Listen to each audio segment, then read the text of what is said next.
With 18 of the 20 clubs in action over the next few days.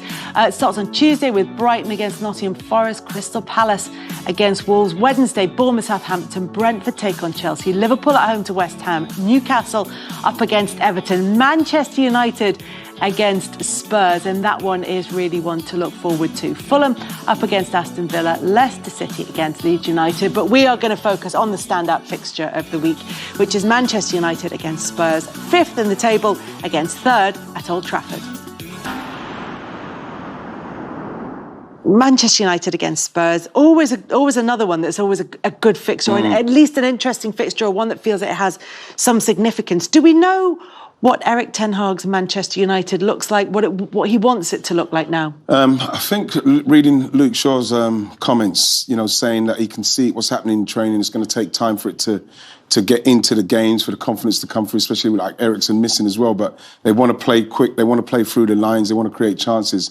But I think up to this point in the season, I think they've only had 42 shots on target, something like that, and it's not enough really for Man United. But at the same time, it's slowly coming because they're creating chances. They are creating chances. We sort of missed the chances, but it comes with the confidence of what you're seeing happening day to day in training starting to happen on the pitch. So you can see it a little bit, but you could see that they're still trying to get there. Just on exactly that, right? Someone put to me yesterday someone who connected United after the 0-0 draw with Newcastle, said you can see actually things coming together, but it looks like a team that don't have belief in themselves and scoring at the moment. Yeah. Which, is quite interesting, I suppose, that would collectively... Yeah, but the only thing that happens with that, Megan, Sean might be able to enlarge, is when you're trying something and you're trying it, but then you don't get the outcome as it happened, you start to feel, oh gosh, I don't want to try that no more. It's not quite what you you're a little bit apprehensive about doing it rather than just going through and doing it and try to do it, because that's what Man United have to do. It's like they have to break through something and do it, because even to a certain extent, I was watching the game, and there's still a lot of sideways passing, not enough movement up front to come to the ball so you can pass through lines, and listening to Luke Shaw saying that's what they want to do, you're not seeing enough of it. But at the same time, they are getting into positions where they're creating chances where they can score. And just in relation to that, I suppose, given it's on a kind of, if it's a kind of an education path in terms of the coaching, that was Arsenal 2 years ago. Yeah. Remember, so often it was kind of just that straight, flat passing, and kind of a lot of kind of low-scoring games. Yeah. And now look where we are now that we're passing through. But I think it feels as though there are genuine... We've touched on this a couple of times. There feels like there are real similarities with where Manchester United are now and where Arsenal were, not least in the fact that they've got a big-name player that they're not quite sure how to get the best out of. Do you play Cristiano Ronaldo? Do you bring him off? If you do bring him off... I don't bring him off, that's for sure. I think you've got to play him. I think, like everyone's saying, one thing they're lacking is goals. That's one thing that man can get you, is goals. Yeah. So for the time being, I think just try to create chances for him. And for a winger, he's perfect. You can hang the ball up, chances are he's going to get there. Chop it back, he'll get there. He'll make those runs. No matter how old he is, you can see he still wants to make the runs that he used to make. And you look at it as well, Kels, and like Sean was saying about it, you get it in there because...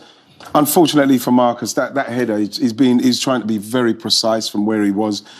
I'd rather you make the goalkeeper make a save than miss the whole goal from there, because that's the kind of thing where it's literally the last head of the game, and everybody, as soon as that happens, everybody says, if Ronaldo's on, he scores that. And he does. He does. So when you see him coming off, I can see how disappointed he is, and I think to myself, you never want to see somebody coming off, and especially of his stature, and having been so surly and all this stuff. But at the same time, he's a match winner. He's a match winner. So when the game's on the line, you don't take him off. You leave him on, because that's what he does. But even having said that, so Rashford is on the pitch. He does miss that header right at the very, very end of the game. And it sort of speaks to what Miguel was saying about Manchester United not believing that they're going to be able to outscore teams. And that puts a kind of nervousness on the defence as well. That if we concede one, we're going to struggle. Yeah, that's the manager's job. To make them believe, I feel like the manager has to bring that into them, because players go through things like that and phases like that. And I think if you look at Klopp with Liverpool, they've gone through a phase like that, and then they turn up, they play well, and the person that everybody's given stick to goes and scores the winning goals. So the manager has to give them that belief and let them believe that, listen, you can do this. We've run through walls together. So I can't see the manager not doing that at United.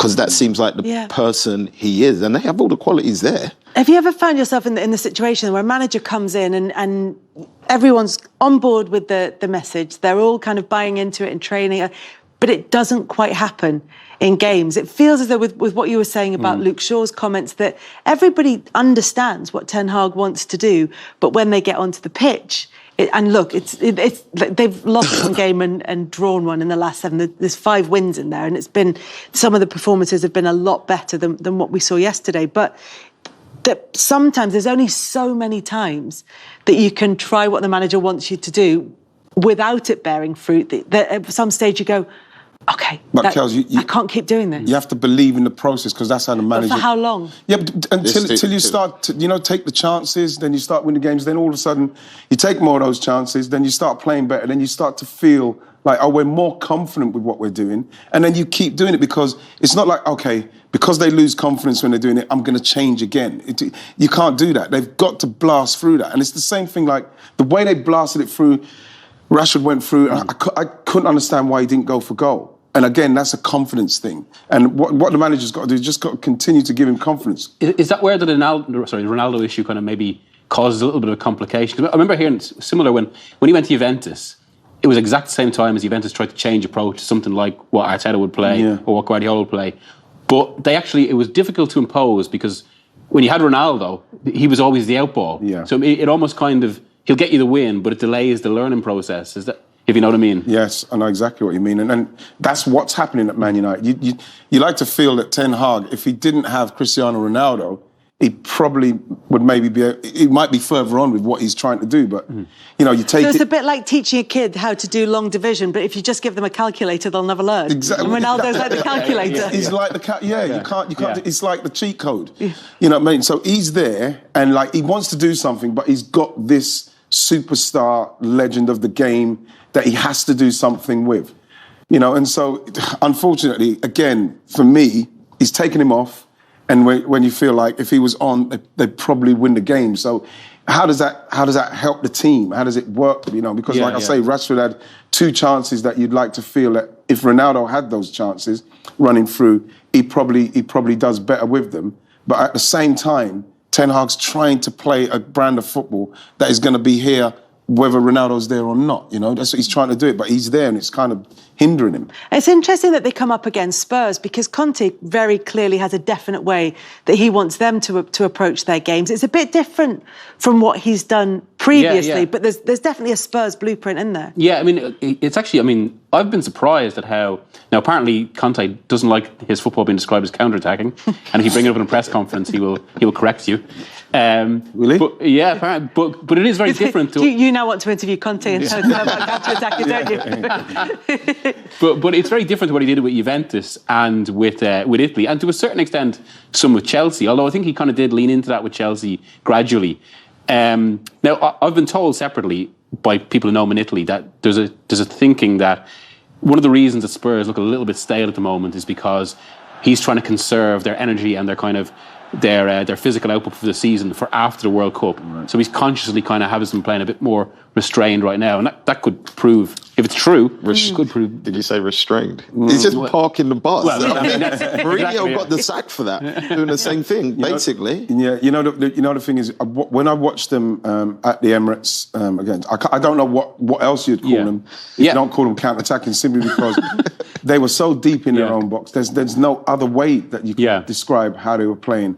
I thought that they weren't tight enough on people, and we know that they're capable of breaking and bam, Harry Kane or Son, and then the game's over. But you can't. I don't think you can describe Spurs as anything at the moment other than counter-attacking, because they haven't got that player in the midfield that links the play, so you can play out and play like a possession game, and then people make runs off of the fact that you're building through the midfield. So I can't understand why he corrects that, because I see Tottenham as a pure counter-attacking side. And even the midfielders he signed generally tend to be runners rather than actual passers. Yes. And they find themselves, level on points with Manchester City. They're getting the results that way, and it's why it's quite an interesting comparison with Manchester United, in that they're sort of playing a certain way, Spurs.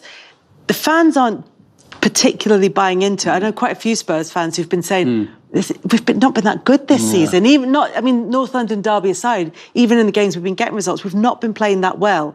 And yet they find themselves in a really strong position. It seems like if you're saying it's about getting ready for the World Cup and preparing, it feels really well calculated. I mean, that's a potentially interesting thing about their season, whether maybe in January, February, they explode and we're hailing Conte as a genius, that he maybe sees this as a kind of an opportunity for Spurs. But that's almost like a reverse Mourinho, isn't it? Yeah, if he would sort of send teams out fast at the start of the season and then tighten it up for the title run in. But we won't know the truth of that until after Christmas. And then as well, Miggy, what he might have a player in mind that can come in.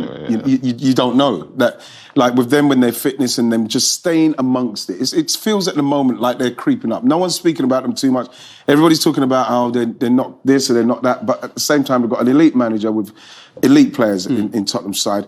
And if that happens, Kels, where all of a sudden he adds a couple of players to that after the World Cup, and then they're still in touch, you have to start looking at Spurs because they're not playing unbelievably right now, and they're in touch. Yeah. And with their 2 stars firing, basically. Yes. 2 stars absolutely firing, and a brilliant, rock-solid relationship between their main star, Harry Kane, and the manager, Antonio Conte, which again is a kind of a contrast to what's going on at Manchester United, where you feel that Ten Hag would rather not have to factor Ronaldo into the equation. But conversely, at Spurs, you've got someone who is absolutely the person that the team seems to be guaranteed to get the best out of. Yes, and we're talking about somebody who that's it now with Harry. You'd have thought that he's going to be at Tottenham now. I mean, there's all these murmurs of Bayern Munich. But I just can't see him moving away. With all due respect to Bayern Munich, if Conte's staying, I'm probably staying because, like I say, you just look at it and the way that we don't know what's going to happen after the World Cup. We don't know how everything's going to pan out because of having in this crazy times, crazy. But the fact is, if they come back and they're in touch, and I just feel like something is going to happen this season that is not in the ordinary. I really feel that. I'd agree because it's such an unknown. Yeah. And it's what Harry Kane wants to achieve now in his career, isn't it? I mean, you could go to Bayern Munich, win the title in Germany, maybe have a chance at winning if he'd done that, the Kels, Champions League. He still wouldn't get the kind of recognition. And I'm not being disrespectful to the Bundesliga or Bayern Munich, but if Harry Kane stayed here with Conte, you have to say that's the best chance, especially trying to beat a City side. That's the best chance you've got of trying to win the Premier League here with what they're trying to do. So why take the chance of going there? And even if you do win the Bundesliga, people are not going to give you the credit for it. It didn't hurt Robert Lewandowski, did it? No, it's not hurt Robert Lewandowski, but at the same time, we're talking about Harry Kane, who hasn't won anything. Yeah. So it's whether or not you take that gamble of staying at Spurs and potentially not winning a trophy, although Conte's won trophies everywhere he's been. So you put your eggs in that basket. I'd rather stay at Spurs and try there because of the stature that he'll have there. He'll probably get a statue and all that sort of stuff if he can do that. But do you think he'll have one eye on Alan Shearer's Premier League scoring record? Do you think there's a personal achievement in there as well? Without a doubt, you could see that that's something that he'd go for, and it's something that he's probably going for. You'd have to say that with Harry Kane, and he's the kind of player that I'd love for his loyalty to the club. And we saw what he wanted to do with City. We knew he wanted to leave, but his loyalty to the club. I'd love for him to have a real blast and get something because he's been an unbelievable pro. Yeah. Do you think they will win a trophy with Harry Kane at Tottenham? I think that under Conte, I think under Conte they will, sure. And I think that, like I say, this season because it's so different with the World Cup, with them being in and around it, with Conte, he's going to push that team. Maybe come after January, Kels, they'll blast out a bit more and they'll really go for it because you're still not seeing like Son at his real best. Kulusevski's not at his really best yet. We've seen Bentancur starting to do a bit. We know Harry Kane's going to score, but you have to say if they add something to it and City keep slipping up like they did the other day. Why City? You can just say Arsenal. Arsenal may slip up. No, City maybe slipping up. They might be able to catch them. So, we'll see how it goes. We'll finish second behind Arsenal. Our goal is top 4, and then we'll see where we go from there. It's when we were talking about Conte preparing for this season, which is unique and it has a World Cup in the middle of it. Richarlison is one of the players who they were a bit worried about. He was in tears when he got injured at the weekend. But Conte's been talking about it. He's set to have an MRI scan, but they think it's not as serious as they first thought, and that there is a chance of him being able to get to the World Cup, Richarlison. I mean, if you're Antonio Conte, do you want him going to the World Cup? This is the thing. Like, Conte's been asked about the World Cup. Like, does he really care? I mean, he obviously has to talk about what's best for his player. But like, I mean, his concern is Spurs, and yet he's answering questions on Brazil. You wouldn't want, especially like I say, this season is the one where we don't know what's going to happen. You wouldn't want someone like Richarlison going if he's struggling. But when you see a player go down and he reacts like that, you always feel like there's something. It's not good. Yeah, it's not good.